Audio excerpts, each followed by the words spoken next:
இதுக்கு ஒரு ஆர்குமெண்ட் தேவையா? இந்த சட்டம் செல்லாதுன்னு உச்ச நீதிமன்றத்தில் வழக்கு போட்டா உச்ச நீதிமன்றத்தில் பார்த்த உடனே சொல்லணும் நீதிபதி என்ன சொல்லும்? பார்சிக்கு கொடுக்கலாம், கிறிஸ்தவனுக்கு கொடுக்குறது, பௌத்தருக்கு கொடுக்கலாம், சீக்கியருக்கு கொடுக்கலாம், இந்துக்கு கொடுக்கலாம், முஸ்லிம்கள் மட்டும் கொடுக்கக்கூடாதுன்னு நீங்க சொல்லியிருக்கீங்களே. இது இந்திய அரசியலமைப்பு சட்டத்துக்கு எதிரானதாச்சு, செக்குலரிஸ்டுக்கு எதிரானதாச்சு, மதசார்பின்மைக்கு எதிரானதாச்சு. ஒரு அரசு மதத்தை சார்ந்து இருக்கக்கூடாது, ஒரு மதத்திற்கு எதிராக இருக்கக்கூடாது, ஒரு மதத்தை பாதுகாவலோடு நடத்தக்கூடாது. ஆகவே இந்த குடியுரிமை திருத்த சட்டம் செல்லாது என்பதெல்லாம் உச்ச நீதிமன்றம் அறிவித்திருக்க வேண்டும்.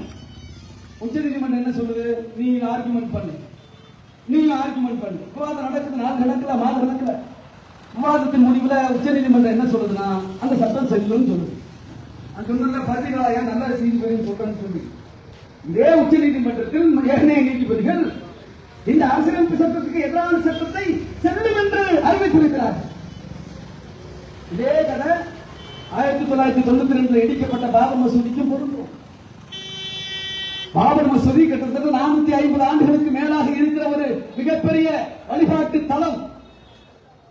அந்த வழிபாட்டு தலம் என்பது இஸ்லாமியர்களுக்கு சொந்தமாக இருந்த அந்த பகுதி. இந்த மதசார்பற்ற நாட்டில், இந்த சுதந்திர நாட்டில் அனைத்து மத மக்களும் வாழ முடியும், வழிபாடு நடத்த முடியும், அனைத்து மத மக்களுக்கும் அனைத்து உரிமைகளும் உரிமை என்று விளம்பி இருக்கிற இந்திய அரசியலமைப்பு சட்டம் இருக்கிற இந்த நாட்டில் இடிக்கிறான். முரளி மனோகர் ஜோஷி, அத்வானி, உமா பாரதி இவங்க தலைமையில ரத யாத்திரை போய் கரசேவகர்கள் போய் அந்த 450 ஆண்டுகளுக்கு மேலாக நிலை கொண்டிருக்கிற நின்று கொண்டிருக்கிற பாபர் மசூதி இடிக்கிறான். அது எவ்வளவு பெரிய அயோக்கியத்தனம், எவ்வளவு பெரிய அநீதி, எவ்வளவு பெரிய அராஜகம், எவ்வளவு பெரிய அட்டூழியம் இது. இதற்கு ஒரு வழக்கு நடக்குது. அந்த வழக்குல என்ன சொல்லப்படுகிறது?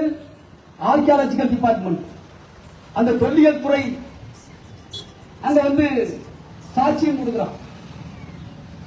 அந்த சாட்சியம் என்ன சொல்கிறது?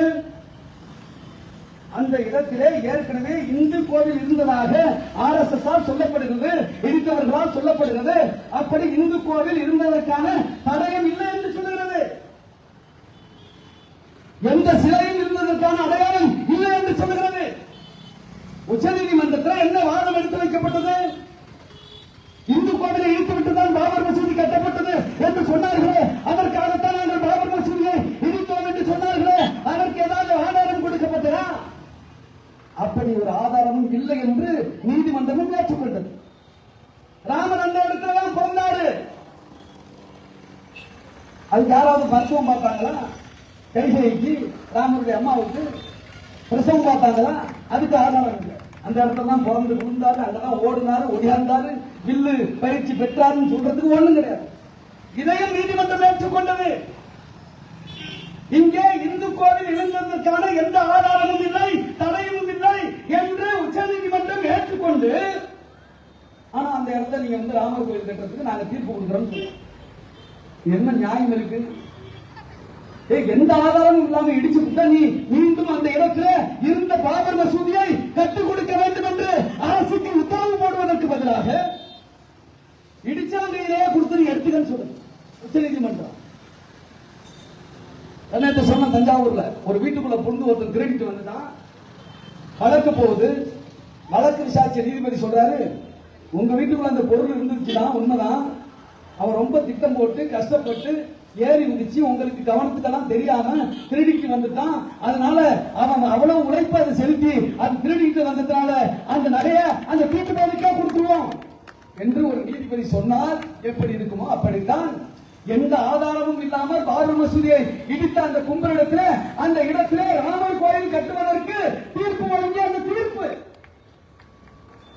குடியுரிமை அந்த சட்ட திருத்த சட்ட தீர்ப்பு நேரடியான அரசியலமைப்பு சட்டத்தின் மீதான தாக்குதல். திருப்பி நான் அதுதான் வர்றேன். அந்த அரசியலமைப்பு சட்டத்தினுடைய அடிக்கூறுகளுக்கு எதிரானது. என்ன அடிக்கூறு? அரசியலமைப்பு சட்டத்தில் 444க்கு மேற்பட்ட உறுப்புகள் இருக்கிறது, பிரிவுகள் இருக்கிறது. அதுல ஒரு சில பிரிவுகளுக்கு எதிராக சட்டமே போடக்கூடாதுன்னு இருக்கு. அதுதான் ஃபண்டமெண்டல் ரைட்ஸ் என்று சொல்வார்கள், அடிப்படை உரிமைகள் பிரிவுகள் என்று சொல்வார்கள். இந்திய அரசியலமைப்பு சட்டத்தினுடைய பிரிவு 12 35 வரை உள்ள பிரிவு. அதுக்குள்ளதான் பேச்சுரிமை, அதுக்குள்ளதான் சுதந்திர உரிமை, அதுக்குள்ளதான் தொழில் உரிமை, அதுக்குள்ளதான் ஆர்ப்பாட்டம் நடத்த உரிமை, போராட்டம் நடத்த உரிமை, எல்லா உரிமையும் அதுக்குள்ளதான் வருது. 12 35 இருக்கிற உரிமை அதுக்குள்ளதான் பிரிவு 26 வருகிறது மத சுதந்திரத்தை சொல்லுகிற உரிமை. அதற்குள்ளதான் 29 வருகிறது, 30 வருகிறது இஸ்லாமியர்களுக்கான தனித்த உரிமை என்று அந்த அடிப்படை உரிமைகளுக்குள் வருகிறது. அதுக்கு எதிராக சட்டம் போட்டிருக்காங்கன்னா அது against the basic structure of the constitution. அடி கட்டுமானத்திற்கு எதிராக ஒரு பெட்டி இருக்குன்னு சொன்னா நீ மேல கூட மாத்திக்க, கூரைய மாத்திக்க, பெயிண்ட் அடிச்சுக்க, அல்லது பால் சீலிங் போடு, அது வேற விஷயம். அடியில கடப்பாறை கொண்டு இடிக்காத. அதுதான் சட்டத்தில் என்னன்னா அந்த அடி கட்டுமானம் என்று சொல்லக்கூடிய இந்த பார்ட் 3 ஆஃப் தி கான்ஸ்டிடியூஷன் அரசமைப்பு சட்டத்தின் 3ஆம் வகையில் இருக்கிற இந்த அடிப்படை உரிமைகளுக்கு எதிராக எந்த சட்டத்தையும் கொண்டு வரக்கூடாது என்று கேசவானந்த பாரதி வழக்கில் உச்சநீதிமன்றமே சொல்லியிருக்கிறது. அப்படிப்பட்ட ஒரு சட்டம் தான் இன்றைக்கு கொண்டு வரப்பட்டிருக்கிற வழக்கு திருத்த சட்டம், நேற்றைக்கு கொண்டு வரப்பட்ட குடியுரிமை திருத்த சட்டம், பாபர் மசூதி கொடுக்கப்பட்ட அந்த தீர்ப்பும் அடி கட்டுமானத்திற்கு எதிரானது. அப்ப யாரு அரசியலமைப்பு சட்டத்துக்கு எதிராக இருக்கிறாங்க ஆன்டி நேஷனல் அர்த்தம். ராஜா போன்ற அயோக்கிய பேர் சொல்றாங்க எங்க தலைவர் எப்ப பார்த்தாலும் ஆன்டி நேஷனல். ஆன்டி நேஷனல் நீங்க தாங்க. அரசியலமைப்பு சட்டத்துக்கு எதிராக எவன் இருக்கானோ அவன் தான் இந்தியாவுக்கு விரோதி. உண்மையிலே இந்தியாவிற்கு விரோதிகள் யார் என்று கேட்டால் RSS காரர்கள். இந்தியாவுடைய விரோதிகள் பார்ப்பனியத்தை கை கொண்டிருக்கிற அந்த பார்ப்பன கும்பல், மோகன் பகவத் கும்பல், மோடி கும்பல், எச்வாயா கும்பல், இந்த எச்ஐ கும்பல்கள் தான் இந்திய அரசியலமைப்பு சட்டத்துக்கு நேரடி எதிரானவர்கள். ஆகவே இவர்கள் தான் ஆன்டி நேஷனல்ஸ், இந்தியாவின் விரோதிகள் என்பதை புரிந்து கொள்ள வேண்டும். அவங்களுக்கு என்ன பிரச்சனைன்னு கேட்டீங்கன்னா நாட்டை மெல்ல மெல்ல மெல்ல மெல்ல இந்து ராஷ்டிரமா இந்து நாடா மாத்தணும். அதுக்கு என்ன பண்ணும்? ஃபர்ஸ்ட் இந்துக்களா ஒண்ணு சேரணும். எப்படி இந்துக்களா ஒண்ணு சேருவான்? சேர முடியாது. ஏன்னா இந்துன்னு எடுத்துக்கிட்டீங்கன்னா எல்லாம் ஜாதியில பிரிஞ்சு கிடக்குறான். நீ பறையன் பண்ண செக்கில் நீ தெருவுக்குள்ள வரக்கூடாது, நீ வன்னியரு நீ வாண்டியார் வீட்டுல பொண்ணு எடுக்க கூடாது, நீ முதலியாரு நீ ரெட்டியார் வீட்டுக்குள்ள போக கூடாது என்று இந்துக்கள் சாதியால் பிரிந்து கிடக்கிறார்கள். இந்து என்று சொன்னா தனித்த அடையாளம் ஒன்றும் கிடையாது. சாதி இருக்குன்னா அவன் தான் இந்து. நான் ஒண்ணு கேட்கிறேன், ஒரு முஸ்லிம் சமூகத்திலிருந்து இந்துக்குள்ள போறான்னா அவர் எந்த சாதி வைப்பாங்க? ஒரு கிறிஸ்தவ சமூகத்திலிருந்து ஒருத்தர் இந்து சாதிக்குள்ள போனான்னு வச்சுங்க, அவன் எந்த சாதிக்குள்ள வைப்பான்? சாதிகளின் தொகுப்புத்தான் இந்து மதம் என்பது. சாதியையும் இந்து மதத்தையும் தனித்தனியாக பிரிக்க முடியாது. நாமெல்லாம் இந்துக்கள் இந்துக்கள் சொன்னா ஒண்ணு சேர மாட்டான். அதுக்கு என்ன பண்ணோம்? ஒரு பொது எதிரி வேணும். யார சொல்லலாம்?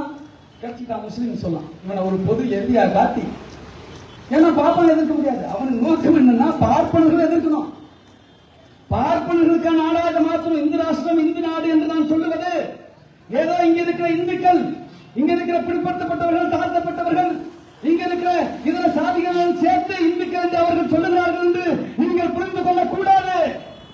அவன் இந்து இந்து என்று சொல்வதெல்லாம் பாப்பான்னு சொல்றதுக்கு பதிலாக இந்து இந்து என்று பயன்படுத்துறான். ஏன் பாப்பான்னு சொன்னா அவனுக்கு பலம் கிடையாது. அவனே 3% கூட கிடையாது நாட்டுக்குள்ள. அவன் பார்த்து சொல்றான் முஸ்லீம் சிறுபான்மைங்கிறான், அவன் பார்த்து சொல்றான் கிறிஸ்தவர்கள் சிறுபான்மைங்கிறான். உண்மையிலேயே இந்த நாட்டினுடைய சிறுபான்மை பார்ப்பனர்கள் தான். 3% மேல இந்தியா முழுவதும் கிடையாது. ஆனால் அவர்கள் இந்து என்கிற போர்வையில் தங்களை பலம் முக்கியவர்களாக பலம் பொருந்தியவர்களாக மாற்றிக் கொள்கிறார். இந்துங்கிற ஒரு கொடையை பிடிச்சிக்கிட்டு எல்லாம் வாங்க நம்ம தான் இந்து இந்துன்னு சொல்லி அவனை சுத்தி எல்லாரையும் நிக்க வச்சுக்கிட்டான். அவனுடைய பாதுகாப்புக்கு தான் இந்து இந்துன்னு சொல்றான். அவனுடைய பாதுகாப்பு தான் இஸ்லாமிய வெறுப்பை சொல்கிறான். இந்த நாட்டை ஒரு பார்ப்பனிய நாடாக மாற்றுவதற்கு, இந்த நாட்டை ஒரு சனாதன நாடாக மாற்றுவதற்கு, இந்த நாடு ஒரு பார்ப்பனியத்தின் அடிப்படையில் செயல்படுகிற ஒரு நாடாக மாற்றுவதற்கு இஸ்லாமிய வெறுப்பை அவன் திட்டமிட்டு இங்கே பரப்புரை செய்கிறான், பிரச்சாரம் செய்கிறான். இஸ்லாமிய வெறுப்பை அவன் கட்டமைக்கிறான். இஸ்லாமிய வெறுப்பு என்பது எதிர்த்து வருகிறது என்று சொன்னால் இஸ்லாமிய வெறுப்பை அவன் கையில் எடுத்திருக்கிறான். அவனுக்கு யார் வழிகாட்டி என்று சொன்னால் ஜெர்மனியை ஆட்சி புரிந்த ஹிட்லர். ஹிட்லர் என்ன சொன்னான்? ஹிட்லரும் ஆரியன் தான் சொல்றான். ஹிட்லருடைய இனம் என்பது ஆரிய இனம். ஹிட்லர் சொல்லுகிறான் ஆரியன் தான், ஆரியன் தான், ஆரிய இனம் தான் உலகத்திலேயே உயர்ந்த இனம். இந்த ஆரிய இனத்தினுடைய மேலாண்மையை நான் பாதுகாப்பதற்கு இந்த நாட்டில் இருக்கிற யூதர்களை கொண்டிருக்கிறேன் என்று சொல்லி 60 லட்சம் யூதர்களை கொண்டிருத்தான் ஹிட்லர். அந்த ஹிட்லர் தான் RSS முன்னோடி.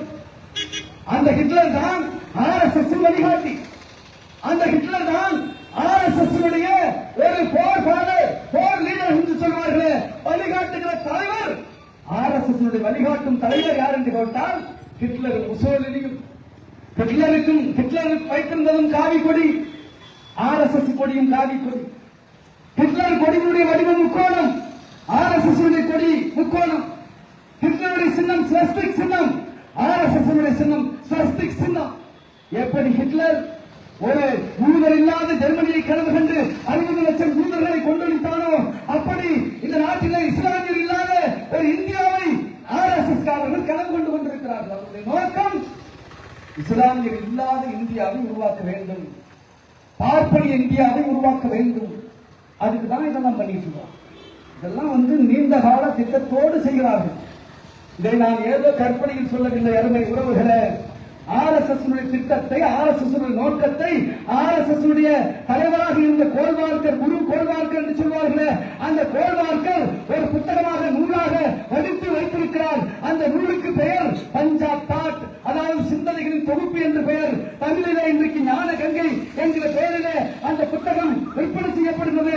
அந்த புத்தகம் சொல்கிறது, இந்த நாட்டிலே முஸ்லிம்களை 2ஆம் தர குடிமக்களாக மாற்ற வேண்டும், கிறிஸ்தவர்களை 2ஆம் தர குடிமக்களாக மாற்ற வேண்டும், தலித்துகளுக்கு கிடைத்திருக்கிற, பெண்களுக்கு கிடைத்திருக்கிற கல்வி உரிமை உள்ளிட்ட அனைத்து உரிமைகளும் பறித்து அவர்களை இங்கே அடிமைகளாக்கி அகதிகளாக்கி இந்த நாட்டில் பார்ப்பவர்கள் மட்டுமே படித்தவர்களாக, பார்ப்பவர்கள் சொல்லிக்கொண்டு இந்த நாடு இயங்குகிற நாடாக மாற்ற வேண்டும் என்பதுதான் கோல்வார்க்கர் சொல்லியிருக்கிற அந்த சிந்தனை தொகுப்பில் இருக்கிற கருத்துக்கள். அந்த கருத்துக்களை தான் அருமை உறவுகளை இன்றைக்கு செயல்படுத்திக் கொண்டிருக்கிறது பாஜக அரசு, மோடி அரசு. மோடி அரசு மாநிலத்திற்கே எதிரான அரசு. பாஜக என்கிற கட்சி மனித குலத்திற்கே விரோதமான கட்சி.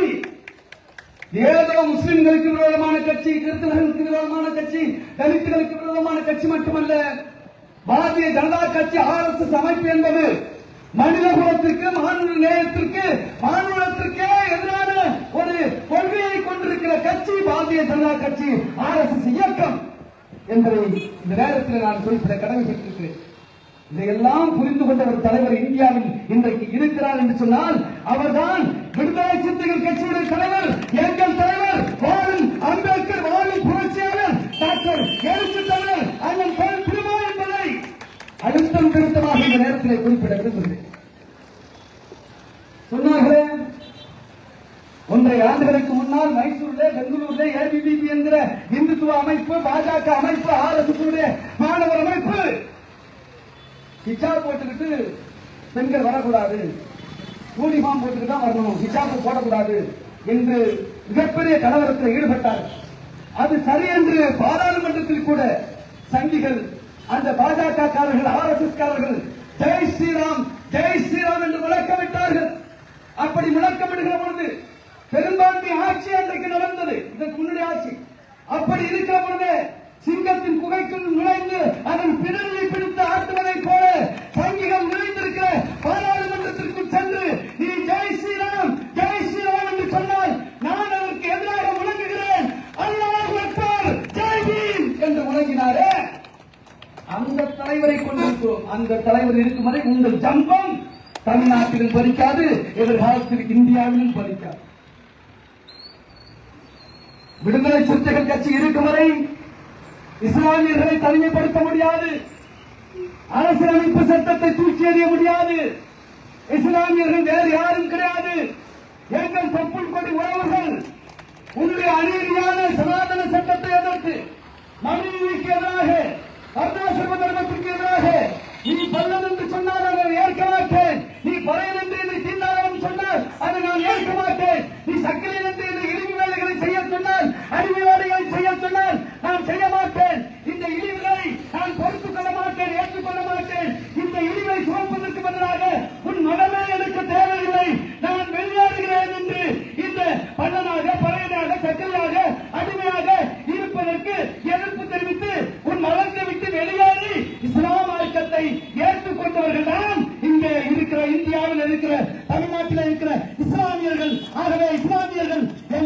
நாட்டுக்கொடி உறவுகள் இஸ்லாமியர்கள் அரபு நாட்டிலிருந்து வந்தவர்கள் அல்ல. எச் ராஜா போன்ற ஆரியர்கள் தான் வெளியிலிருந்து வந்தவர்கள். கைபன் போரன் கணவாய் வழியாக இந்த இந்திய மண்ணிலே ஆடு மாடுகளை ஓட்டுக்கொண்டு பிழைப்பு நடத்தி வந்த ஆரிய கூட்டம் இஸ்லாமியர்களை எதிர்கள் என்று சொன்னால் ஒருபோதும் விடுதலை சிறுத்தைகள் ஏற்காது. விடுதலை சிறுத்தைகள் இருக்கும் வரை உங்கள் ஜன்மம் பலிக்காது என்று கூறி இந்த திருத்த சட்ட மசோதாவை உடனடியாக திரும்ப பெற வேண்டும். இல்லை என்று சொன்னால் இந்த சட்டம் எதிர்காலத்தில் அடித்து நுழைக்கப்படும், ரத்து செய்யப்படும், செல்லாததாக மாற்றப்படும் என்று சொல்லி